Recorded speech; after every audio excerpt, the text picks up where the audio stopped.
दोस्तों, जरा सोचिए, अगर आपकी याददाश्त इतनी तेज हो जाए कि आप जो भी पढ़ें, सुने या महसूस करें, वो हमेशा के लिए दिमाग में बस जाए, तो जिंदगी कितनी आसान हो जाएगी।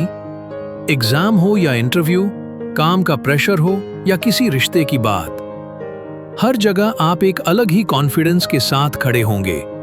लेकिन हम में से ज्यादातर लोग याद करने में नहीं, भूलने में ज्यादा माहिर हैं। क्यूरियस क्यों? क्योंकि हमने कभी अपनी मेमोरी को समझा ही नहीं। उसे ट्रेन करना तो दूर की बात है। याददाश्त कोई भगवान का दिया चमत्कार नहीं, ये एक स्किल है और हर स्किल की तरह इसे भी सीखा जा सकता है, निखारा जा सकता है। एक बच्चा पैदा होते ही बातें याद करने नहीं लगता, लेकिन वक्त के साथ, अनुभवों से, ट्रेनिंग से उसका दिमाग सीखता है, कनेक्शंस बनाता है। इनकरेजिंग इसी तरह हम भी अपनी मेमोरी को डेवलप कर सकते हैं। पर याद रखो, मेमोरी कोई बॉक्स नहीं है जहां आप फैक्ट्स भरते जाओ। ये एक जिंदा सिस्टम है जो आपकी अटेंशन, इमोशन और रेपिटेशन से जुड़ा है। पैशनेट, अगर आप किसी बात को दिल से महसूस करते हो, बार बार सोचते हो और उस पर फोकस करते हो, तो दिमाग उसे ऐसे लॉक करता है जैसे कोई पासवर्ड। क्वेश्चनिंग, अब सवाल ये उठता है कि हम अपनी मेमोरी को ट्रेन कैसे करें। सबसे पहला नियम है अटेंशन। रिटोरिकल, जिस चीज पर आप ध्यान ही नहीं देते वो कैसे याद रहेगी। रिफ्लेक्टिव, आपने भी नोटिस किया होगा जब कोई बात इमोशनली आपको छू जाती है, जैसे किसी अपने की कही हुई बात या कोई जिंदगी का बड़ा मोड़, वो बात सालों तक याद रहती है। क्यूरियस, क्यों? क्योंकि उसमें आपकी पूरी अटेंशन थी, आपका दिल और दिमाग दोनों इन्वॉल्व थे। एडवाइजरी, तो अगली बार जब कुछ याद रखना हो तो पूरे ध्यान से सुनो, देखो, समझो। फर्म, डिस्ट्रैक्शन में रहकर याददाश्त कभी मजबूत नहीं बनती। एम्फैटिक, दूसरी चीज है एसोसिएशन। एक्सप्लेनेटरी, हमारा दिमाग आइसोलेटेड फैक्ट्स को याद नहीं रखता, वो कनेक्शंस बनाता है। हेल्पफुल, अगर आपको किसी का नाम याद नहीं रहता तो उस नाम को किसी चेहरे, किसी फिल्मी किरदार या किसी पुराने दोस्त से जोड़ कर देखो। आपने सुना होगा repetition is the mother of learning, और ये 100% सच है।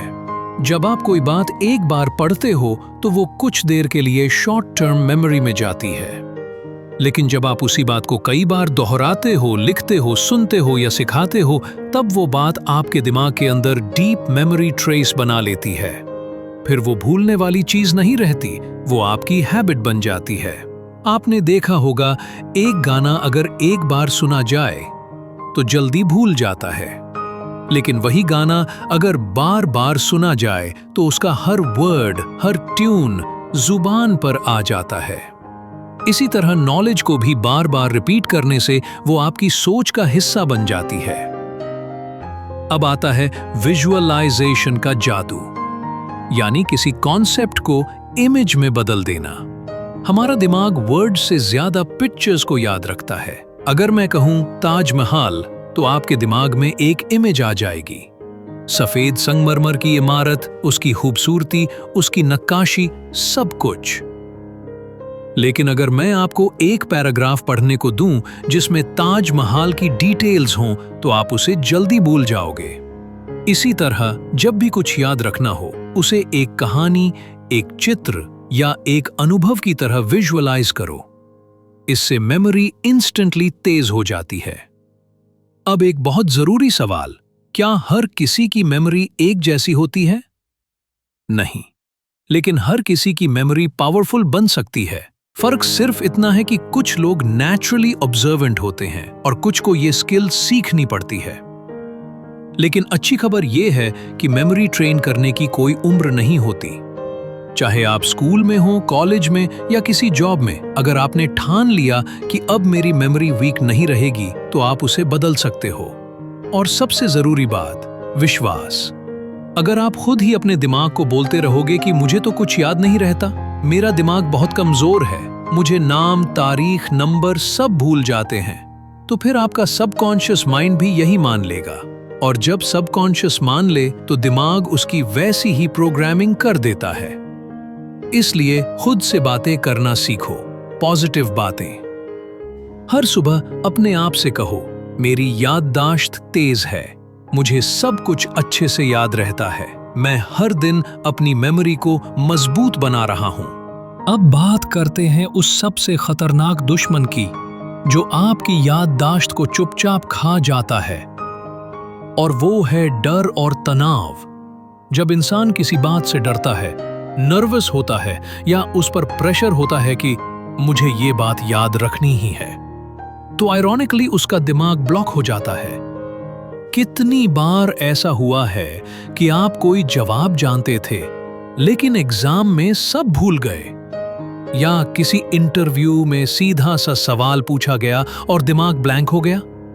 ये आपकी नॉलेज की कमी नहीं थी, ये उस पल का इमोशनल ओवरलोड था। इसलिए अगर आप सच में अपनी मेमोरी को स्ट्रांग बनाना चाहते हैं तो सबसे पहले अपने दिमाग को रिलैक्स्ड रखना सीखिए।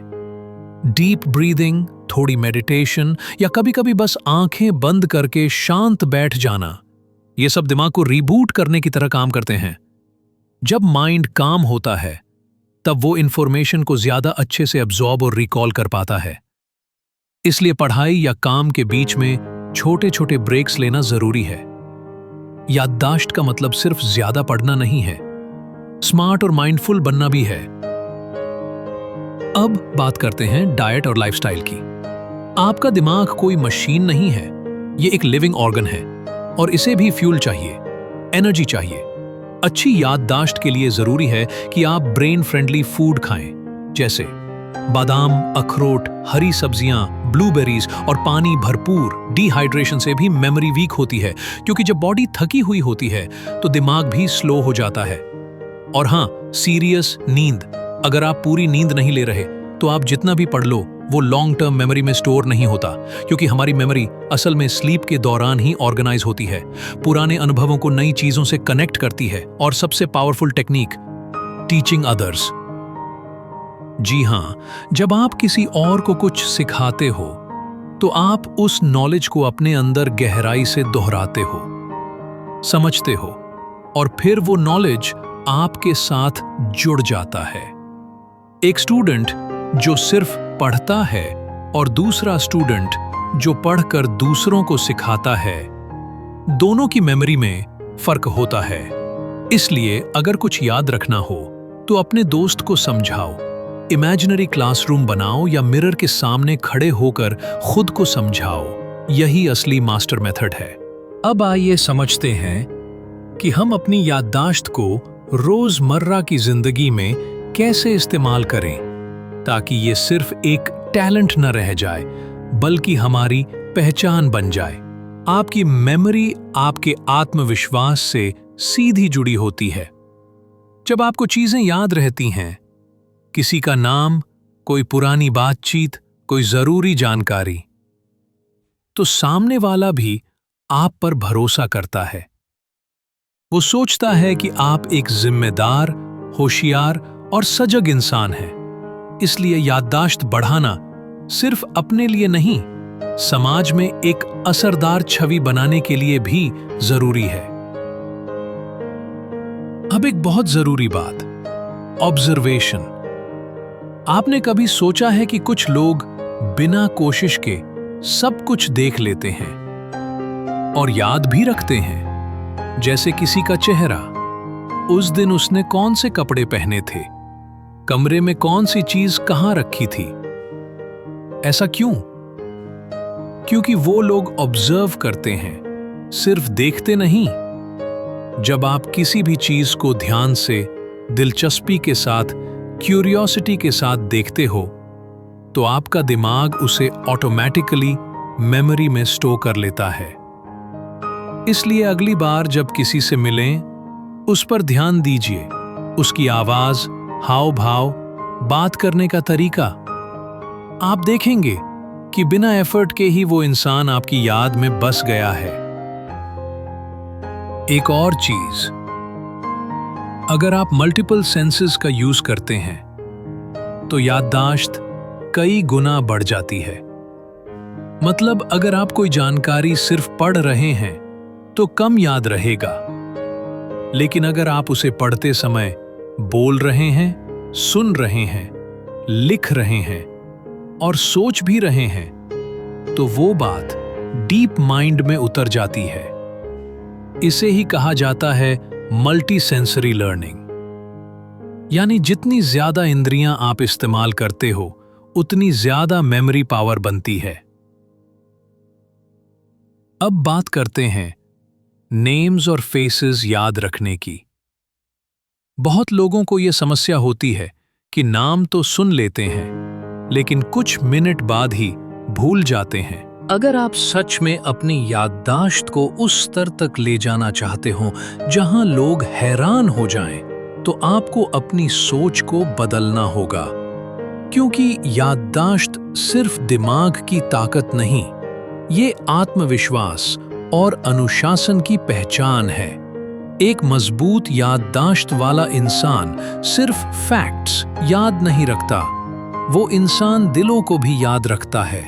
जब आप किसी की छोटी छोटी बातें याद रखते हैं, जैसे उसकी पसंद, उसका जन्मदिन, कोई पुराना जिक्र, तो वो व्यक्ति खुद को खास महसूस करता है।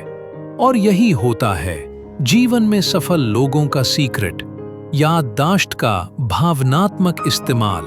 अब बात करते हैं एक और खास सिद्धांत की, स्थानों के माध्यम से याद रखना, जिसे हम मेमोरी पैलेस टेक्निक कहते हैं।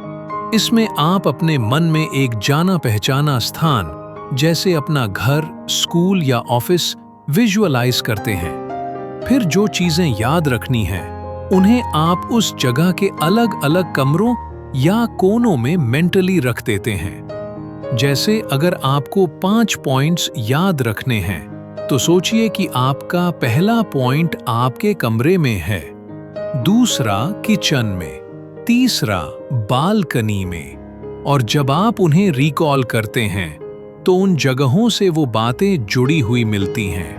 ये टेक्निक हजारों साल पुरानी है और आज भी वर्ल्ड मेमोरी चैंपियंस इसका इस्तेमाल करते हैं। एक दूसरा तरीका है चंकिंग, यानी बड़ी चीजों को छोटे छोटे हिस्सों में बांटना। अगर आपको कोई लंबा नंबर याद रखना है, जैसे 9876 43221, तो उसे इस तरह तोड़ो, 987 651 3220। ये तरीका दिमाग को बोझ नहीं लगने देता और याद करना आसान हो जाता है। यही टेक्निक आप शब्दों, तथ्यों या भाषणों में भी इस्तेमाल कर सकते हैं। याददाश्त को मजबूत बनाने में सबसे बड़ी भूमिका हमारी दिनचर्या निभाती है। अगर आपकी दिनचर्या अनियमित है, देर से सोना, असंतुलित खाना, अनावश्यक मोबाइल या स्क्रीन टाइम, तो चाहे जितनी भी मेमोरी ट्रेनिंग करें, दिमाग थका हुआ ही रहेगा। आप जितना अपने शरीर को स्वस्थ रखेंगे, उतना ही दिमाग भी ऊर्जा से भरपूर रहेगा।